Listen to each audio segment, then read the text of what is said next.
tomorrow I know we're going to wake up so sore and we have to get back on that horse. And I feel like the first hour is just going to be pain. We are literally living the term, just get back on the horse.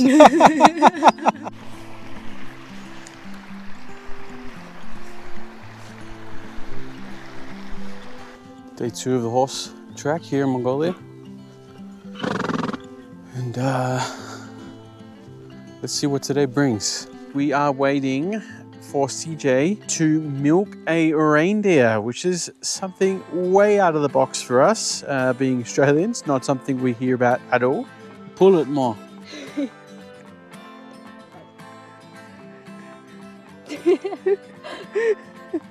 You're just playing with it.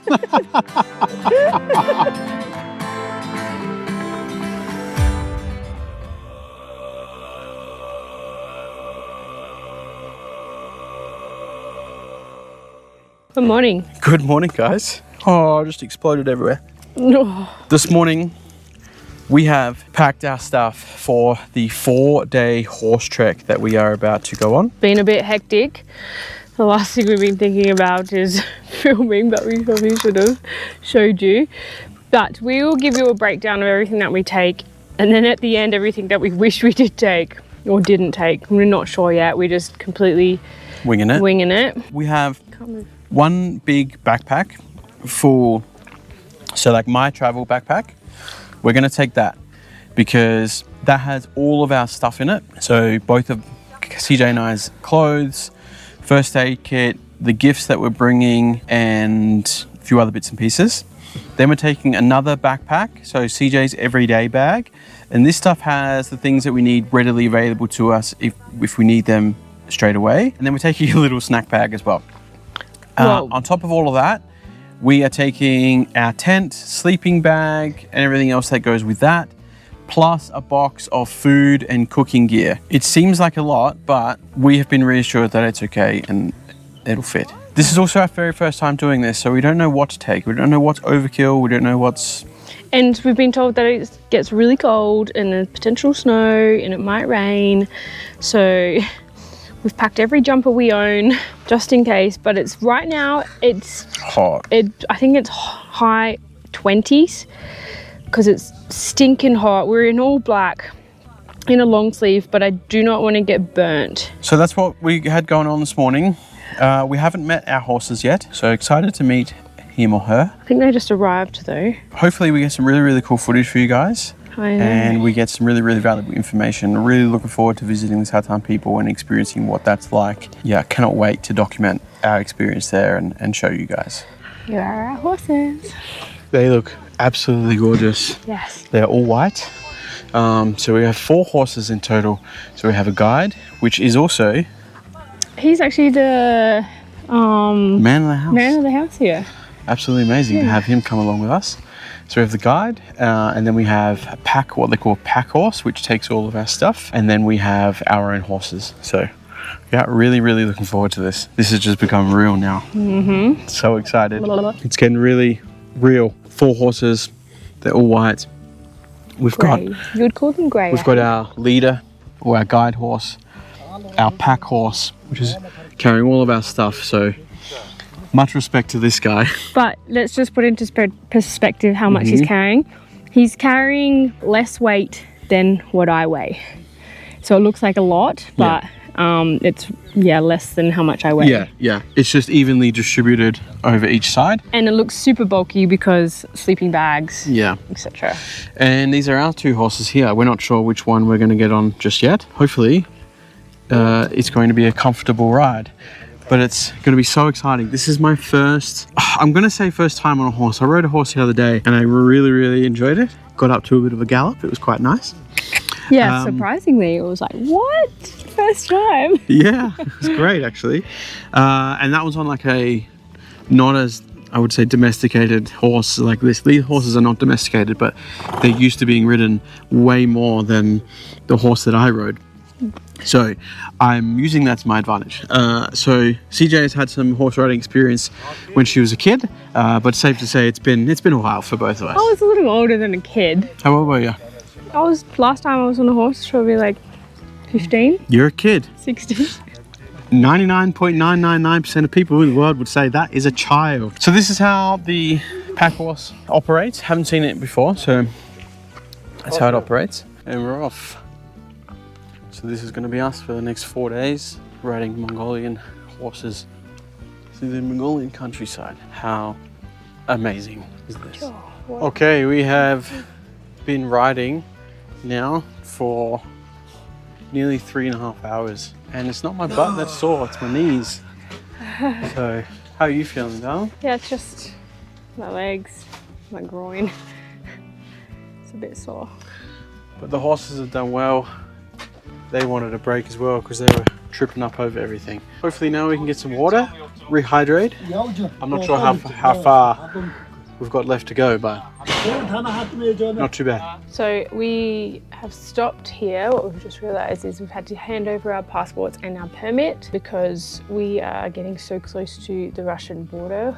I think this is the border control here, so we just have to get approval to go ahead. But yeah, we're very, very, very close to the Russian border. Okay, so behind me is actually the Czech office here at Tsataan Village, which is where we have arrived. So what I mean by the check is the permit that you require is going to get checked here along with your passport. And then we were told that once we go further into the north, there will be potentially more checks because it's a very, very protected area, the north, especially with the Tsaatan people that live there. That's very, very remote. Like I said, the only way to get there is via horse. This is where it's getting checked. So make sure you do not forget to bring your passports and you do not forget that permit, that green permission slip that you get. So make sure you bring those with you because it will be checked. But this is what it looks like. That big green sign and then the military building. So, but yeah, pretty cool. I think we're just going to chill out for a minute and then jump back on the horse and then head off. 2 hours later. We have arrived at our camp for tonight. Boy, are we hurting. Oh my goodness. We've been moving for 7 hours. And today it just happens to be an extremely hot day. We found out that the next 3 days are going to be from like 27 to 30 degrees. And then on our last day, it drops down to 25. We are hot, hot, hot. Scott wore a t-shirt, so he's roasted, and a cap. Not good, but we are in all black. Anyway, I'm gonna set up camp now.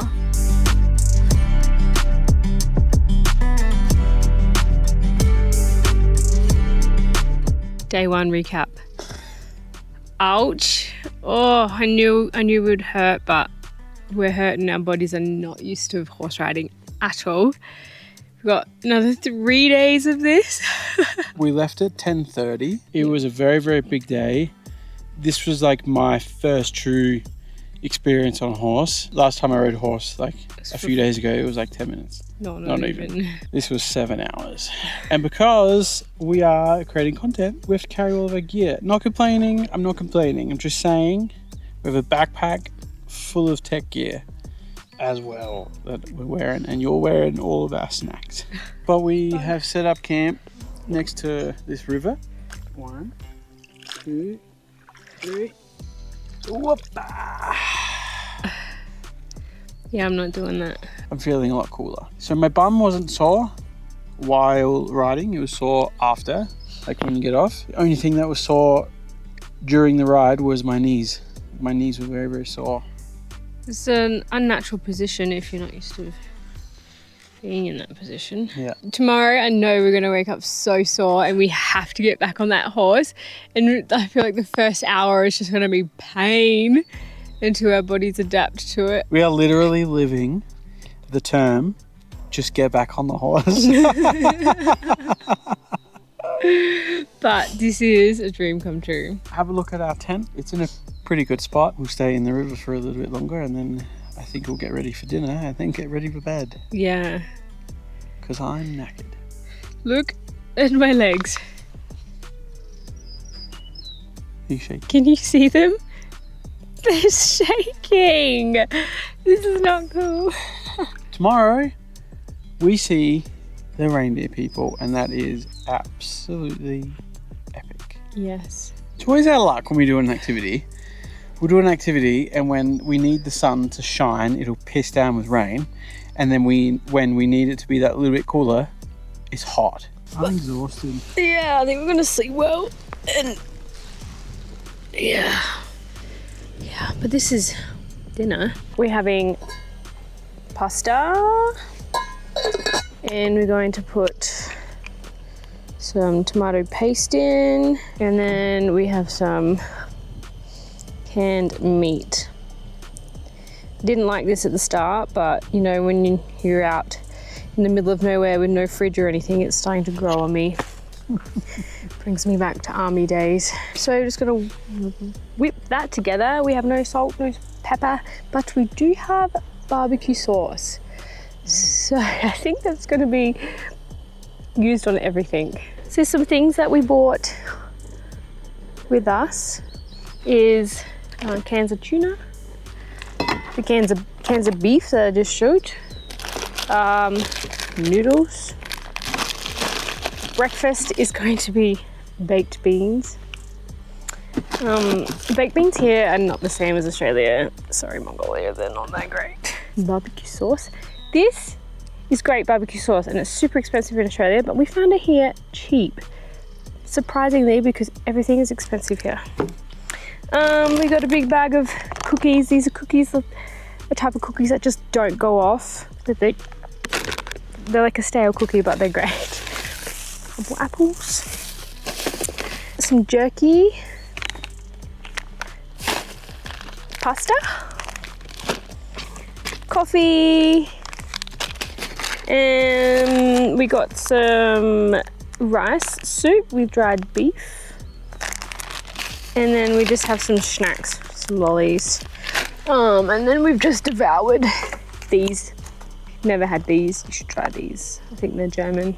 And that's it. So that'll be enough for the next 3 days. We also got a few more snacks in the backpack. A few moments later. And that's all, folks. We're out for the count for tonight. It's such a big day. It's hard because we didn't take a water bottle with us during the ride, so it was so hot, so you get dehydrated real quickly. But hopefully we can rectify that tomorrow. There has to be a way to have a drink bottle close by. We'll figure it out. Camelback is key. Yeah, that would have been perfect for this trip. Absolutely perfect. 1 down, 3 to go. See you tomorrow. Night. Good morning, everyone. Day 2 of the 4-day horse trek. Last night was one of those sleeps where you're so tired, but you're in and out of sleep. That was us. CJ's packing up stuff. We've had a change of clothes because we've realized what we were wearing yesterday was not sufficient enough. Especially me. I'm wearing a long sleeve now instead of a t-shirt because my arms got absolutely roasted. I got up for a wee before. My body wasn't too sore, so that's probably going to be a lie 10 seconds into the horse ride. But yeah, it was a warm night. I slept with just a t-shirt on. We're going to pack up now. Well, our aim today is to leave by 9 because it's going to be another 7.5 hour ride today before we reach the Tsataan people. So, but I think today will be a little more interesting as far as horse riding goes, because I believe that the car tracks stop now, and I don't think you can go much further beyond where we are unless you have a horse or maybe a motorbike. I'm not sure. We have just packed up the horse with all of our stuff, and we are about to head off a little earlier than what we expected, but it's better to start because it's already warm. Hoping on day 2. To a place where we don't know. Okay, we've started the day 2 of the horse track here in Mongolia, and let's see what today brings. So hopefully it's going to be a smooth ride. About to see, already packing, come with me, I'm not really asking. One of the really cool things here in the trek in Mongolia is you get to cross rivers with your horses and let them drink, which is really cool. About to see, already packing. Come with me, I'm not really asking. We'll get away. Nice fresh water, and then we cross. How cool is that?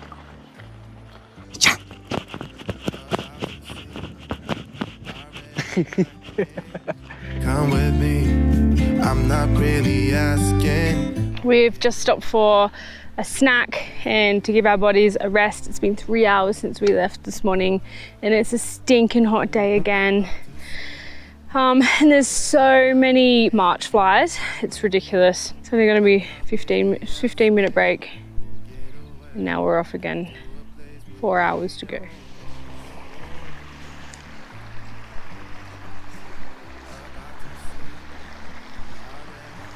Oh, it's so nice.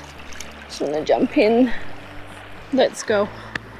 So doing this horse trek in Mongolia is quickly becoming transparent how many different landscapes are in this country. Right now, as you guys can see, looks like absolutely nothing, forest.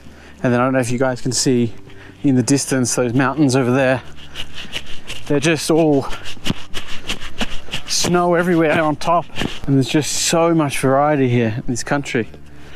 No matter what landscape you want, it's here. These flies, so in Australia we call them march flies. They're actually bigger than a blowfly. They're absolutely everywhere. And they bite you.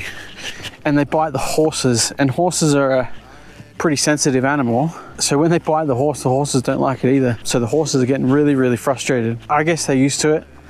Us, however, are not.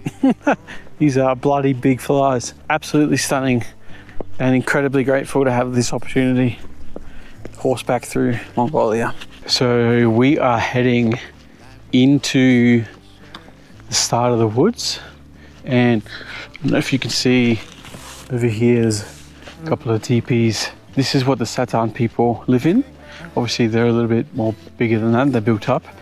They have also animal hide on top of canvas wrapped around the teepee. Can you guys see that? Hopefully you can see that. I'm wearing the GoPro chest plate while I ride the horse, so I don't know how much you can see. Hopefully you can see those teepees there. Yeah, so around them, they'll have canvas and animal hide to keep it warm. Now, it is said that a lot of these people don't actually realize that the outside of their village or where they live exists because they don't come outside of this area. So that's why they ask you when you come and visit them to bring them gifts, you know, make them feel human because they don't want to feel like an exhibit and you're going there and take photos of them and then leave and stuff like that. Show your respects, be respectful and appreciate what you're about to see. With the lights out, die with my own doubts. Be free with me.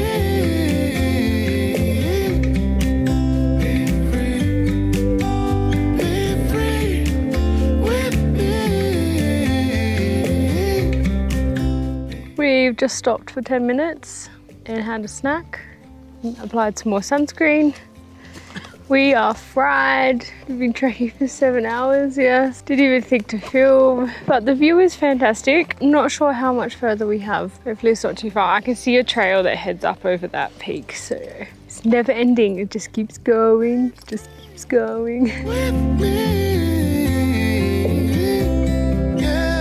We've just had to get off our horses because I think the descent is too steep to be on. It's very rocky, so it's probably a little bit dangerous for both us and the horses. But I'm excited to see what's just over this ledge here. Hopefully we see some teepees. Be free with me. We have arrived and the amount of reindeer here is ridiculous. There is so many. But to our surprise, there's not as many teepees as what we thought. I've counted 37 like 3 times. Maybe there's like 37 families here. If one family lives in one teepee, not sure. But there's a ton of kids here as well. I guess there's nothing else to do out here. Besides make kids, right?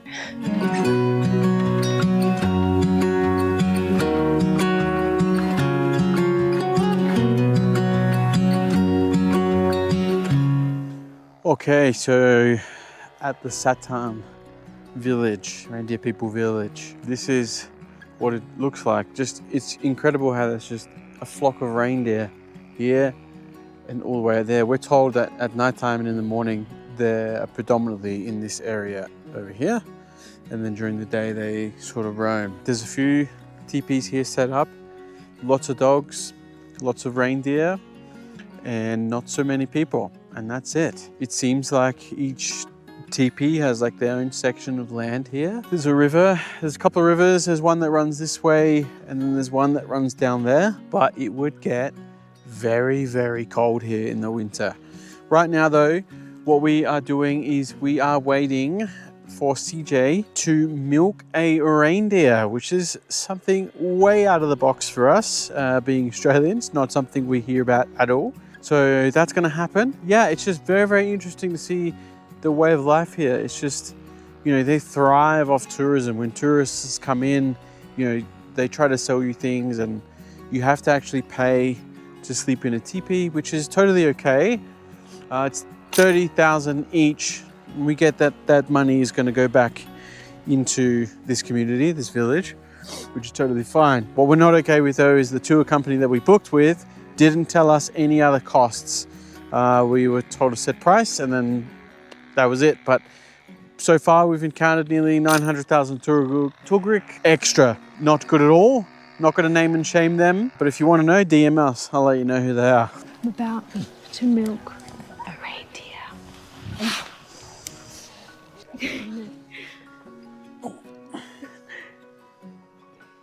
How do I get the milk out?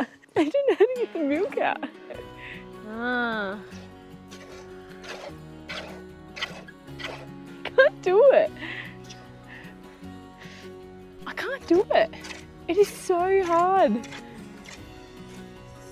I'm getting little dribbles out. She's getting a whole stream out. You're just playing with it. You're just playing with a reindeer, mate. It's a bit weird.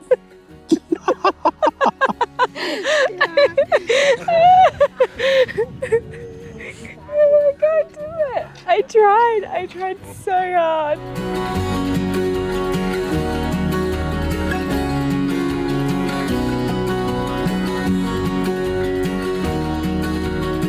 Okay, I'm absolute no help when it comes to milking any sort of animal. Literally. I've tried, it's hard work.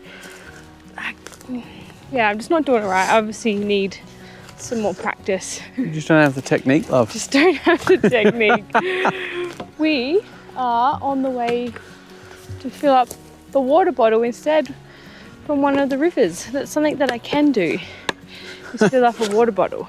I know how to do that. The locals fill up their water here from two places, like I said to you guys earlier. So we're gonna go to one of those places now and fill up our water. We took 20 litres, just a little bit over 20 litres of water with us on this trek. And we drink a lot of water. We drink a minimum 2 litres each a day. On this trek, I've been hitting 3. So 20 litres of water is not enough. Hello. Sambano. Hello. So 20 litres of water is not enough. So if I was to do my time again, I would be bringing 30 plus. 25, 30 litres. One thing that the locals do here is they drink from all the rivers and lakes, so they never ever bring their own water. No. We also drink a lot more water than what they do. We do. They drink like no water. None of them drink water. It's insane. They just use the river water, lake water. And it's not something that we want to do every single time. I mean, it'd probably be okay, but... We would still need to boil it before drinking it. Yeah, we'd have to boil it. Because our belly is not used to the bacteria that is in the lake water. Yes. So we would still need to go through that process. Yeah. So this river water that we're collecting now, we're going to be using it to wash dishes and cooking. Cook food. Because it's okay for cooking. Come with us to get river water.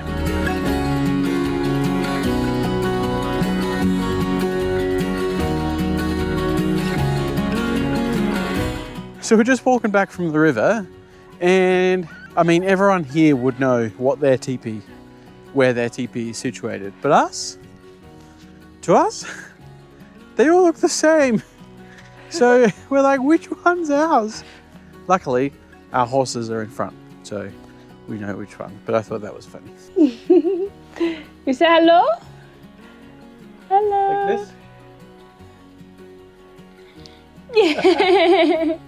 It's your boot. Oh, ouchie. You got an ouchie. Oh, ouchie. Go. Kiss it better. Kiss it better.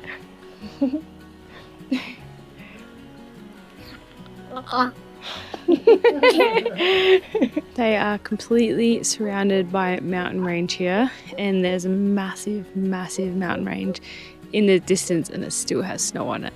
It's absolutely stunning. It reminds me of Nepal. It's such a beautiful country. If you haven't seen that video, go check it out here, because you will be wowed. We were so wowed. We are about to go to bed now. It's been such a big day and we're exhausted, but we've just got a fire started. We have no electricity, we just have head torches. But tomorrow morning we will walk around the place and show you a bit more of what it's like here after we've had a good night's sleep. There is a few things that we have found out that we didn't know and we weren't told. So stay tuned because we'll talk all about that tomorrow morning. These reindeer harder than the reindeers in Finland. So there's a few things that we were unaware of and we have learnt along the way.